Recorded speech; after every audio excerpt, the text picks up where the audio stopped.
मैं रंजना नामदेव भगवान Adinath college of education महाराजा ललितपुर से डीएलएड विभाग से। आज का हमारा विषय है संस्कृत और टॉपिक है वर्ण। वर्ण किसे कहते हैं? भाषा। वर्ण भाषा में प्रयुक्त होने वाली मूल ध्वनि है जिसको हम पुनः विखंडित नहीं किया जा सकता। जैसे आ, का, शा। अगर हम लिखते हैं का, तो का को तो हम विखंडित कर सकते हैं, का धन आ। लेकिन अगर का में हलंत लगा हुआ है तो इसको हम पुनः विखंडित नहीं कर सकते हैं, इसे हम वर्ण कहते हैं। फिर आती है हमारी वर्णमाला। वर्णमाला वर्णों के व्यवस्थित या क्रमबद्ध समूह को वर्णमाला कहते हैं।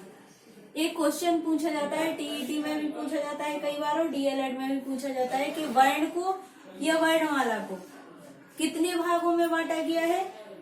तो अगर वर्ण को कितने भागों में बांटा गया है तो वर्ण को भी 2 भागों में बांटा गया है, स्वर और व्यंजन। और हमारी वर्णमाला को भी 2 भागों में बांटा गया है, स्वर और व्यंजन। तो अब आते हैं हम स्वर। स्वर किसे कहते हैं? स्वर वे वर्ण होते हैं जो स्वतंत्र होते हैं, जिनको बोलने में अन्य किसी वर्ण की सहायता नहीं ली जाती है। जैसे आ, ई, उ इत्यादि। फिर आती है हमारी स्वर को कितने भागों में बांटा गया है? स्वर हमारे 3 प्रकार के होते हैं, ह्रस्व स्वर, दीर्घ स्वर और प्लुत स्वर। ह्रस्व स्वर जिन वर्णों के उच्चारण में एक मात्रा से कम समय लगता है, एक मात्रा के बराबर समय लगता है, उन्हें हम ह्रस्व स्वर कहते हैं। ह्रस्व स्वर हमारे 5 होते हैं, छोटा आ, छोटी ई, छोटा उ, ऋ और ऋ। लेकिन ऋ ऐसा है कि जो हमारी साहित्यिक संस्कृत में आजकल प्रयोग नहीं किया जाता है, इसलिए हमारे जो ह्रस्व स्वर होते हैं वो हमारे 4 होते हैं। फिर आते हैं हमारे दीर्घ स्वर। दीर्घ स्वर जिन वर्णों के उच्चारण में 2 मात्राओं का समय लगता है या 1 से अधिक समय लगता है, उसे हम दीर्घ स्वर कहते हैं।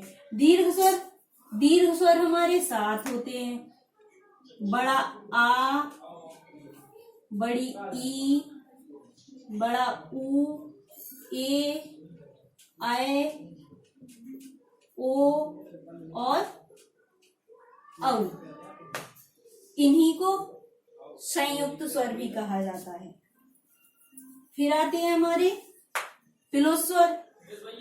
जिन वर्णों के उच्चारण में 3 मात्राओं का समय लगता है उसे हम प्लुत स्वर कहते हैं। जैसे ओम। ओम हमारा प्लुत स्वर होता है। इसके बाद आते हैं हम व्यंजन। व्यंजन किसे कहते हैं? व्यंजन वे वर्ण होते हैं जो स्वरों की सहायता से बोले जाते हैं, जिन्हें हम बगैर स्वरों की सहायता से नहीं बोल सकते। जैसे होता है हमारा का, तो हम इसे नहीं बोल सकते, लेकिन अगर इसमें से हलंत हटा दिया जाए तो इसके बाद में उच्चारण आता है हमारा आ, का, खा इत्यादि। व्यंजन हमारे 3 प्रकार के होते हैं, स्पर्शी व्यंजन, अंतस्थ व्यंजन और ऊष्म व्यंजन। स्पर्शी व्यंजन वे होते हैं जो हमारे मुख के अन्य भागों को स्पर्श करते हैं, जो हमारे का वर्ग से लेकर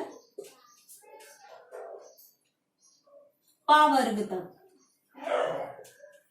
होते हैं। जो हमारे स्पर्शी व्यंजन कितने होते हैं? 25। फिर आते हैं हमारे अंतस्थ व्यंजन। अंतस्थ व्यंजन हमारे 4 होते हैं,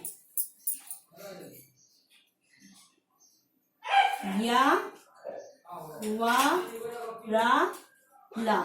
ये हमारे अंतस्थ व्यंजन। फिर आते हैं हमारे ऊष्म व्यंजन। ऊष्म व्यंजन भी हमारे कितने होते हैं?